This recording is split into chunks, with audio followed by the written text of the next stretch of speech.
Hello again and welcome back to English Literature a Click Away.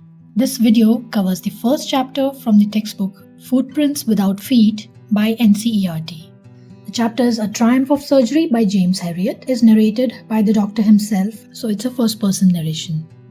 So this is a story about a dog, Tricky, who is over-pampered by his mistress, and she feeds him so much that he falls sick and is actually unaware that she's the one who has made him sick.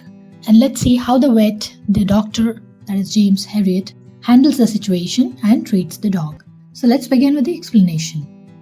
I was really worried about Tricky this time. I had pulled up my car when I saw him in the street with his mistress and was shocked at his appearance. He had become hugely fat, like a bloated sausage with a leg at each corner. His eyes, bloodshot and rheumy, stared straight ahead and his tongue lolled from his jaws. Mrs. Pumphrey hastened to explain. He was so listless, Mr. Herriot. He seemed to have no energy. I thought he must be suffering from malnutrition. So I've been giving him some little extras between meals to build him up, some malt and cod liver oil, and a bowl of Horlicks at night to make him sleep. Nothing much, really. We see that the doctor first sees the dog Tricky. He has seen him before, but this time when he sees him, he's really worried about the dog. He pulls up his car and he goes and meets the owner. That is, mistress here means the owner of the dog. And he was shocked at his appearance of Tricky. Tricky is the name of that dog. He had become hugely fat, like a bloated is swollen up, sausage. Now sausage is a processed food that is made out of meat. So he looked like a bloated sausage, a piece of meat without any shape, that is rounded up, and as if it had a leg on each corner. So he did not seem to have the shape of a dog. He looked like a sausage with just one leg at each corner. So he was so bloated up. And his eyes were bloodshot. His eyes were red and watery, and he stared straight ahead. See, dogs are supposed to be playful, but since this dog is sick, he does not know what is to be done and he has gone lazy and he just stares ahead as if he has nothing to do. He is not playful anymore. And his tongue lolled. Lolled is to hang as if it is boneless. So his tongue lolled from his jaws. Now Mrs. Pumphrey is in a hurry and she is trying to give some excuse, saying that he looked listless. That is, he was not enthusiastic, he was not playful, and she thought that he had no energy because he was suffering from malnutrition. That is, he was not getting proper diet. So she in fact thought of feeding him more with malt. So malt is again processed cereal grain. It is basically sprouted and then made to dry and it is processed. It again is an energy food. So she has been feeding him malt and cod liver oil. Cod is a type of fish. The oil is extracted from its liver and it is supposed to have essential vitamins. So she has been feeding him malt and cod liver oil and a bowl of Horlicks at night. Horlicks is again energy drink. So she thinks that he's suffering from malnutrition and she's overfeeding him.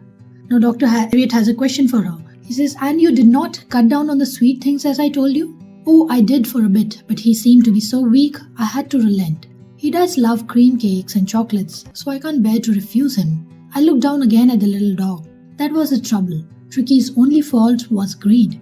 He had never been known to refuse food. He would tackle a meat at any hour of day or night. And I wondered about all the things Mrs. Pumphrey had not mentioned. Are you giving him plenty of exercise? Well, he has little walks with me, as you can see. But Hodgkin, the gardener, has been down with lumbago, so there has been no ring throwing lately. So the vet, Dr. James Herriot, he has been treating Tricky for some time now. And he had already advised Mrs. Pumphrey to cut down on his sweet meals that she had been feeding. Now Mrs. Pumphrey says that I tried to do that, but he seemed to be so weak that I had to relent, that I had to give in, I had to soften, I couldn't be so strict with him. So she is thinking that he is not able to walk, he is not playful because he is weak. She doesn't realize that he is actually so bloated up that he is not able to move. So she loves the dog so much that she says, I cannot refuse him. Now the doctor, James Herriot, he again looked down at the dog and he thought now this was the trouble. Tricky's problem was greed. So he was a greedy dog, that was his fault. And Mrs. Pumphrey was giving in to his wishes.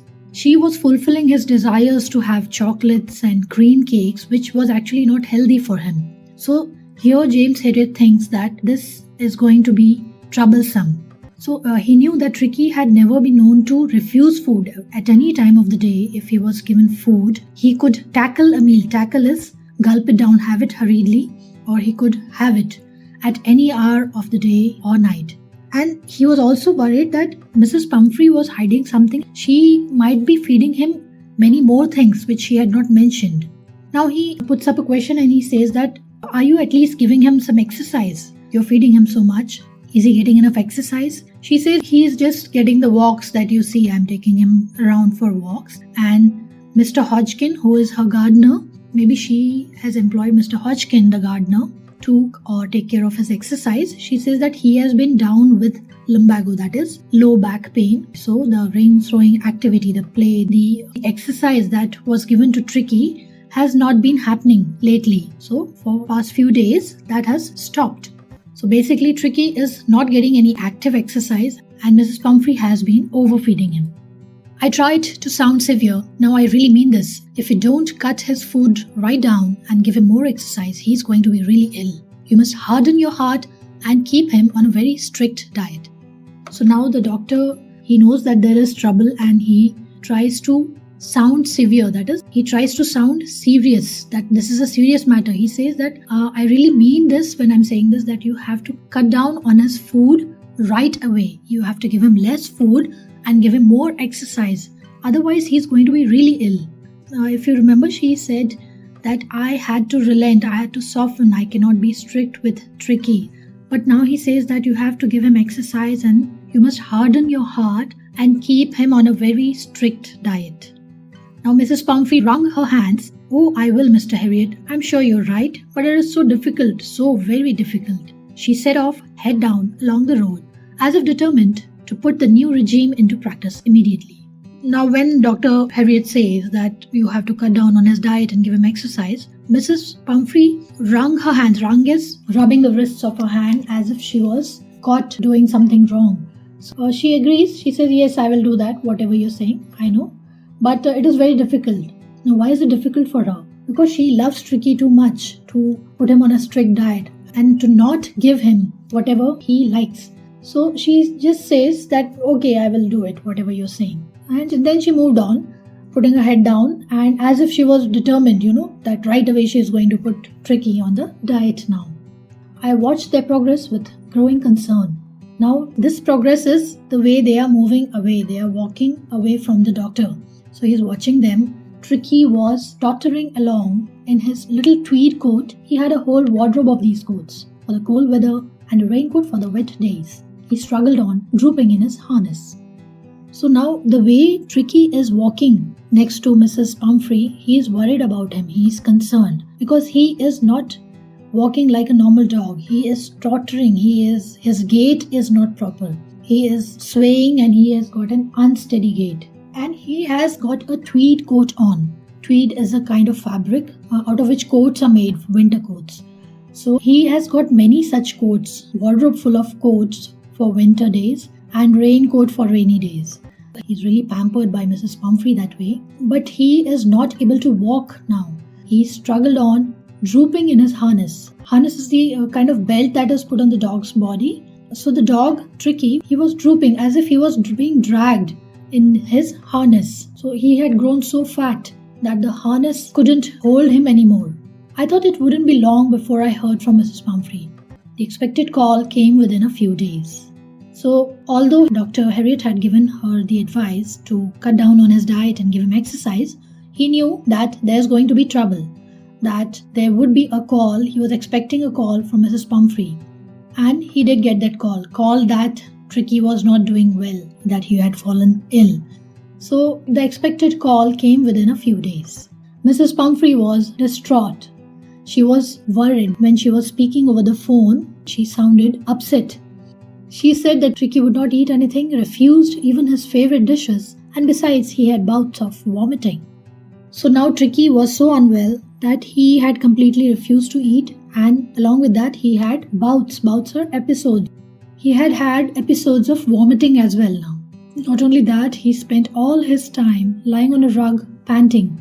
He didn't go for walks, didn't want to do anything. I had made my plans in advance. So looking at the condition, the symptoms that the dog Tricky was presenting. He expected that Mrs. Pumphrey would call saying that Tricky had fallen ill, seriously ill, and he had already planned for this day. The only way was to get Tricky out of the house for a period. I suggested that he be hospitalized for about a fortnight to be kept under observation. The poor lady almost swooned. She was sure he would pine and die if he did not see her every day. But I took a firm line. Tricky was very ill, and this was the only way to save him. In fact, I thought it best to take him without delay, and followed by Mrs. Pumphrey's wailings, I marched out to the car, carrying the little dog wrapped in a blanket. After Mrs. Pumphrey made the call, he visited Tricky. He saw all the symptoms, and he had already made a plan. So this plan was that Tricky needed to be hospitalized right away for a fortnight. Fortnight is 15 days.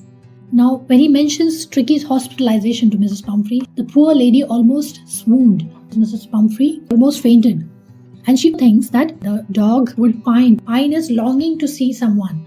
So she thinks that the dog also would pine and die if he did not see her every day. But James Herriot was very firm about it. And in fact, he thought that Tricky was so ill that he was to be taken right away out of Mrs. Pumphrey's house.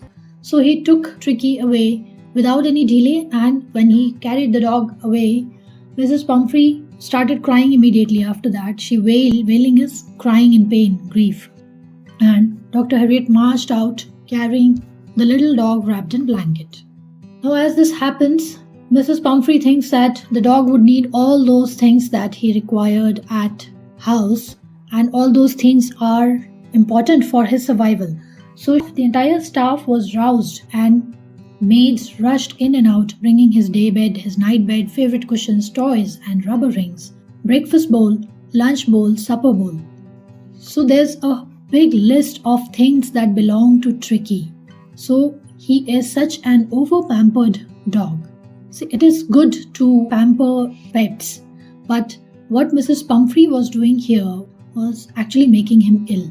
So when the dog was being taken away to the hospital for hospitalization, she wakes up the entire staff and she asks them to also keep his all kinds of bowls. He has different bowls for different meals of the day, and he has his favorite cushions and blankets and his toys. So all these things are also put in the car, James Herriot's car, along with the dog. James Herriot did not need all those things for the dog. He just wanted to take away the dog from Mrs. Pumphrey because he wanted to treat him. But Mrs. Pumphrey thinks that all these things will be required to keep him comfortable. Realizing that my car would never hold all that stuff, I started to drive away. As I moved off, Mrs. Pumphrey, with a despairing cry, threw an armful of the little coats through the window. I looked in the mirror. Before I turned the corner of the drive, everybody was in tears. So now James Herriot thinks that he has got so many things that they cannot be accommodated in his car. So he starts just driving away. But just then Mrs. Pumphrey comes with an armful of, that means a whole lot of coats that were loaded on her arm. So she threw an armful of his coats into the car. Now he started driving away, and as James Herriot looked into the rear view mirror, he could see that the entire staff, including Mrs. Pumphrey of course, was in tears. So they were crying that the dog was being hospitalized. Out on the road, I glanced down at the pathetic little animal gasping on the seat by my side. I patted the head, and Tricky made a brave effort to wag his tail. So now while he's driving, he looks at the dog. Now he calls the dog pathetic. The condition of the dog was such that James Herriot had pity on him, and he saw the animal gasping. Gasping is longing for air. Okay, he couldn't even breathe as he sat next to him. And the doctor patted the dog's head fondly, and Tricky made a brave effort to wag his tail. See, wagging tail comes naturally to dogs, but this dog is sick. He is bloated, he hasn't had any exercise, and it is very difficult for him to wag his tail. So the doctor says that he couldn't wag his tail, but he calls it a brave effort, that he was trying to wag his tail. And he said to the dog, "Poor old lad, you haven't a kick in you, but I think I know a cure for you." At the surgery, the household dogs surged round me. Tricky looked down at the noisy pack with dull eyes, and when put down, lay motionless on the carpet. So the doctor talks to the dog and says that I know you look pathetic, but I know a cure for you. I know you will get well soon. I know how to treat you. At the surgery, that is at the clinic, now there are dogs which James Herriot also owns. So all of them, all these dogs, they surged, he says they surged around me. So they moved suddenly around him, and Tricky was not interested. So he looked down at the noisy pack. This noisy pack is a group of dogs. So they were all noisy, but Tricky was not interested. He was not enthusiastic at all about what's going on, and he just gives them a dull look. As Dr. Herriot was carrying him, when he puts down Tricky on the carpet, he just lies down there, motionless. He does not make a move. Now other dogs, after sniffing around him for a few seconds, decided he was an uninteresting object and ignored him. So while other dogs, they see that this is also one of us, this dog Tricky, but they realize that it does not move, it is not interested, the dog is not interested, and hence they consider him as an uninteresting object, and they just started ignoring him. That the dog doesn't want to play, he's lying motionless, so they are also uninterested. I made up a bed for him in a warm, loose box next to the one where the other dogs slept. For 2 days I kept an eye on him, giving him no food but plenty of water. At the end of the second day, he started to show some interest in his surroundings, and on the third day he began to whimper when he heard the dogs in the yard. So Tricky's treatment has started. He gets a bed next to where the other dogs were sleeping. His bed is a box. Unlike what he used to have at Mrs. Pumphrey's house, he had beautiful blankets and a proper bed. But here his bed is only a box like any other dog there. Now for 2 days the dog has been given no food but just water, and the doctor observes him. That is his treatment, that he has been given no food and he's just been given plenty of water. And at the end of second day, when the second day ends, the doctor sees a change in the dog. He starts to show some interest. When he came, he was dull, but at the end of second day, when he has been given no food and just water, the doctor notices that now he has been taking some interest in his surroundings and he starts to whimper. Whimpering is a squeaky kind of sound made by the dogs when they see the other dogs. So now Tricky has started whimpering when he hears the dogs in the yard. When I opened the door, Tricky trotted out and was immediately engulfed by Joe, the greyhound, and his friends. After rolling him over and thoroughly inspecting him, the dogs moved off down the garden. Tricky followed them, rolling slightly with his surplus fat. So now that he has become interested in the surroundings, when the door is open, Tricky tries to at least make an effort to run. So he runs in short steps. Trotting is running in short steps. And as he moves out, he's immediately engulfed. He's covered. He's swept over by Joe, the greyhound. That is a breed of a dog, and his name is Joe. So he is totally swept over or surrounded by the dog Joe and his friends. His friends are the other dogs. Now they start playing with him. They start rolling Tricky over, and after inspecting him, the dogs moved over off to the garden. Now Tricky, since he has taken some interest in the other dogs, he starts following them and he cannot keep up with them. So when he starts to run, he rolls over because of his extra fat that he has still got. It has just been 2 days that he is off food. Surplus is extra. So Tricky followed them, rolling slightly with his surplus fat. Later that day, I was present at feeding time. I watched while Tristan slopped the food into the bowls. There was the usual headlong rush followed by the sounds of high-speed eating. Every dog knew that if he fell behind the others, he was liable to have some competition for the last part of his meal. So when it was meal time later that day, and the doctor was also present there, so he watched that Tristan is the name of the person who is serving food to the dogs. So he slopped food into the food bowls. Slopping is carelessly dumping food into the plate. And there was a headlong rush. That means all the dogs gathered together as the food was being served, and there were sounds of high-speed eating, and they were gulping their food quickly, because every dog knew that if they didn't finish their food quickly, they are going to have a tough competition. If they don't finish their meal first, the other dogs would come and start eating from their bowl as well after they finish theirs. All the dogs are in a hurry to finish their food. When all the dogs had finished their food, Tricky still not been given any food. So Tricky took a walk around the shining bowls, licking casually inside 1 or 2 of them. So since he has been kept off food because he was anyway not eating, But after 2 days of fasting, he has developed some appetite. Now he wants to feel, he can smell the food at least. After the bowls have been licked by the other dogs, licked so well that they are shining. There's no food left there. And yet Tricky goes and he casually takes a lick or two from the other bowls. Next day an extra bowl was put out for him, and I was pleased to see him jostling his way towards it. So after 2 days, on the third day, Tricky's bowl was also laid out and he was served food. And the doctor was happy to see that Tricky was trying to find his way towards his bowl. Jostling is he was trying to push others and find his way towards his bowl. From then on, his progress was rapid. He had no medicinal treatment of any kind, but all day he ran about with the dogs, joining in their friendly scrimmages. He discovered the joys of being bowled over, trampled over, and squashed every 5 minutes. Now, after the third day, his recovery was rapid. There was a progress in his health. He actually did not have any medicinal treatment. There was no surgery, there was no medicine given. But his treatment was only exercise. So he ran about with the other dogs and joined them in their friendly scrimmages. Scrimmages are fights.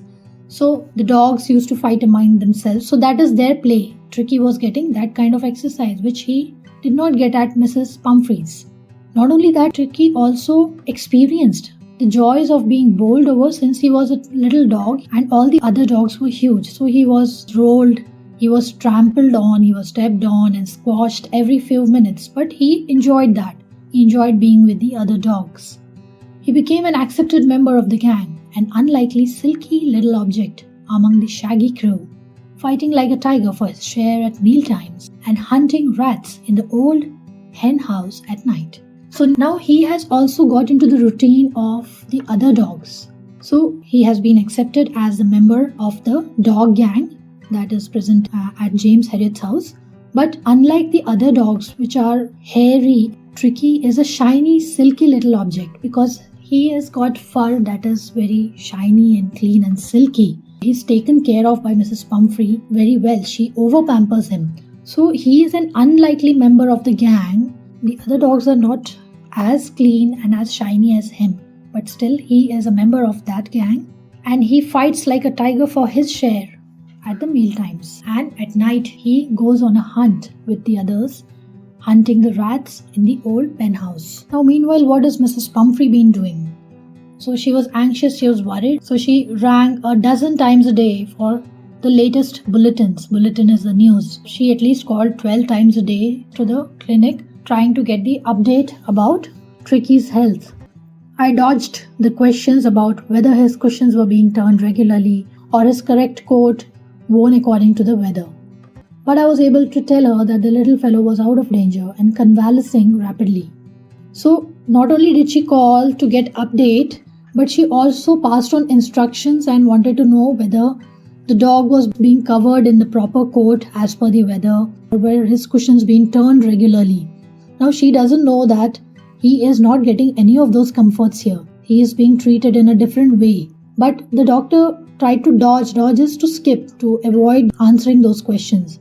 Instead, he told her that the little fellow, that is the dog, was out of danger, that he was well now and he was convalescing. Convalescing is recovering rapidly.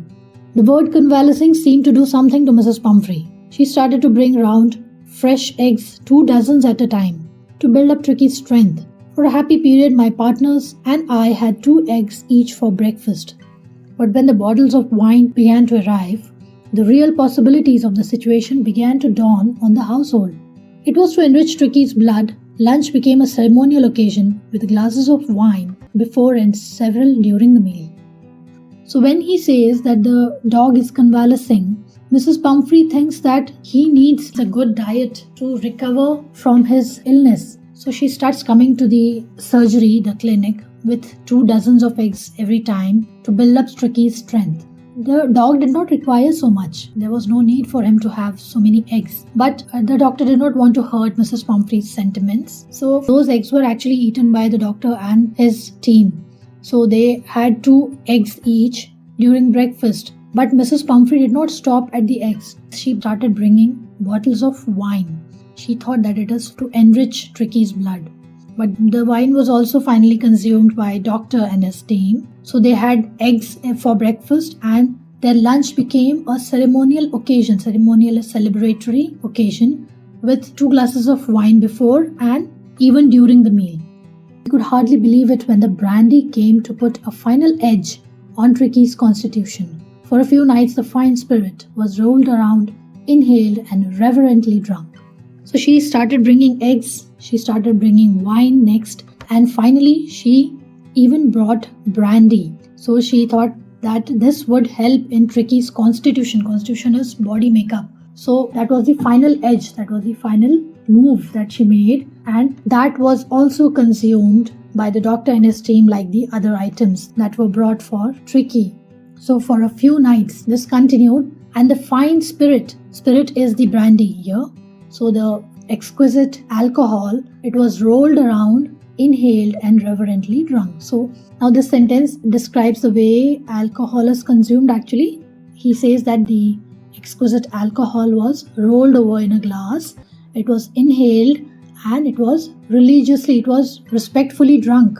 There were days of deep content, starting well with an extra egg in the morning, improved and sustained by the midday wine, and finishing luxuriously round the fire with the brandy. So the dog was recovering, Tricky was recovering. Whatever Mrs. Pumphrey was bringing in was consumed by the doctor and his team. So they had extra eggs in the morning, the wine was taken in the afternoon, and they finished their day with a glass of fine spirit, that is the brandy. So they had days of content. Content is fulfillment. So they were spending their days in content. And it was a temptation to keep Tricky on as a permanent guest. But I know Mrs. Pumphrey was suffering, and after a fortnight felt compelled to phone and tell her that the little dog had recovered and was awaiting collection. Now the doctor and the team, they felt tempted, that is, they had the temptation to keep the dog Tricky as a permanent guest because the dog was there with them. They were getting all kinds of spirits and eggs. But James Herriot knew that Mrs. Pumphrey was suffering in the background. She was pining for the dog, and so after a fortnight he was compelled to phone. Compelled is he was forced to phone and tell her that he was perfectly fine now and she could come and pick him up. Within minutes, about 30 feet of gleaming black metal drew up outside the surgery. Now this gleaming black metal is the car actually. So he says that within minutes of his making the call, a 30 feet long gleaming black car came and parked in front of the clinic.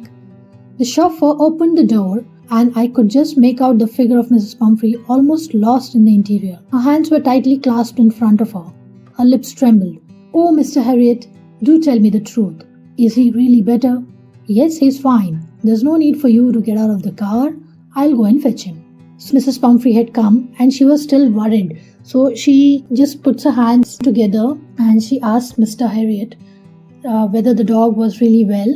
And doctor says that yes, he's perfectly fine now. I'll go and get him. I walked through the house into the garden. A mass of dogs was hurtling round and round the lawn. And in their midst, ears flapping, tail waving, was the little golden figure of Tricky. When he goes to fetch Tricky, the doctor observes that a mass of dogs, that is, a group of dogs that was running around in the lawn, and among them, in the middle of this group, was a little golden figure of Tricky, and he was running around too, with his ears flapping and his tail waving. So if you remember, when he came to the surgery, to the clinic, he could not even wag his tail, but now he was perfectly healthy. In 2 weeks, he had been transformed into a lithe, hard-muscled animal. He was keeping up well with the pack, stretching out in great bounds, his chest almost brushing the ground. I carried him back along the passage to the front of the house. So now, after 2 weeks of treatment, of getting enough exercise, the dog is transformed into a lithe. Lithe is thin but strong, okay, a hard-muscled animal. His body has become lean and strong, and he was keeping up. He was moving along with the other dogs, and he was running as fast as them. He was taking great longer leaps, and he could stretch his legs, forelegs and hind legs, to the length, so much so that his chest could touch the ground. And the doctor carried the dog to the front of the house. The chauffeur was still holding the car door open. And when Tricky saw his mistress, he took off from my arms in a tremendous leap and sailed into Mrs. Pumphrey's lap. So the dog also loves Mrs. Pumphrey, although he has been enjoying his stay at the clinic, his playful time with all the dogs. But when he sees his mistress in the car and the door is left open by the chauffeur is the driver, is still holding the door open. So when Tricky saw his mistress, he ran into her lap. He took off from the doctor's arm, he ran off from the doctor's arm in a huge leap. He took a long leap and sailed his to move smoothly into Mrs. Pumphrey's lap. She gave a startled ooh and then had to defend herself as he swarmed over her, licking her face and barking. So Mrs. Pumphrey was also startled, surprised, shocked, and she gave out a sound ooh when the dog leaped into her lap. And then she tried to protect herself as he was trying to move all around her. He was trying to lick her. He swarmed her over us. He was licking her face and he was barking and whimpering. So he was expressing his love to his mistress and saying that he had missed her. During the excitement, I helped the chauffeur to bring out the beds, toys, cushions, coats and bowls, none of which had been used. So while Tricky was expressing his love to his mistress and Mrs. Pumphrey was enjoying being with her dog again, the doctor called the chauffeur and asked him to put all the beds and bowls and toys that belonged to Tricky, which had never been used for the past 15 days. His treatment was done without all these things. This also implies that for a dog to be healthy, they do not need all these accessories. They need to get proper diet and exercise. Mrs. Pumphrey was not providing the dog with it. As the car moved away, Mrs. Pumphrey leaned out of the window. Tears shone in her eyes. Her lips trembled. "Oh, Mr. Harriet," she cried. "How can I ever thank you? This is a triumph of surgery." So finally, as the car starts moving away, Mrs. Pumphrey leaned. She peeped out of the window of her car and she was crying. There were tears in her eyes, tears of happiness, of joy, and her lips trembled. Her lips were quivering because of all the joy. And she says, "Mr. Harriet, I cannot thank you enough. This is a triumph of surgery." She says that my dog is all well. So this surgery went well. Triumph is victory. So this is the victory of surgery, of treatment. So that is the end of the chapter, A Triumph of Surgery. So the title is very apt, A Triumph of Surgery, a victory of surgery. But unlike the title, there has been no actual surgery that has been carried out on Tricky. So he has been treated without any medicines or without any surgery, and he's perfectly fine by the end of the chapter. So the major theme of the story can be demarcating, differentiating, love and over-pampering. So the mistress here, she is so much in love with her dog that she cannot see that she is doing harm to the dog, that her love, her pampering is causing all the harm and making the dog sick. So you may expect questions based on extracts. You may be asked meanings of words or the opposite of the meaning of the word might be given, and you might be asked to find the word from the extract. You may have questions based on how Mrs. Pumphrey used to treat her dog and who was at fault here, whether it was the dog or Mrs. Pumphrey. And you may expect questions on James Herriot's treatment as well, as to how he treated the dog, how he brought him back into shape. So that's all about the chapter. Stay tuned to find explanations of many more chapters that are coming up. Push the like button and subscribe to English Literature a click away.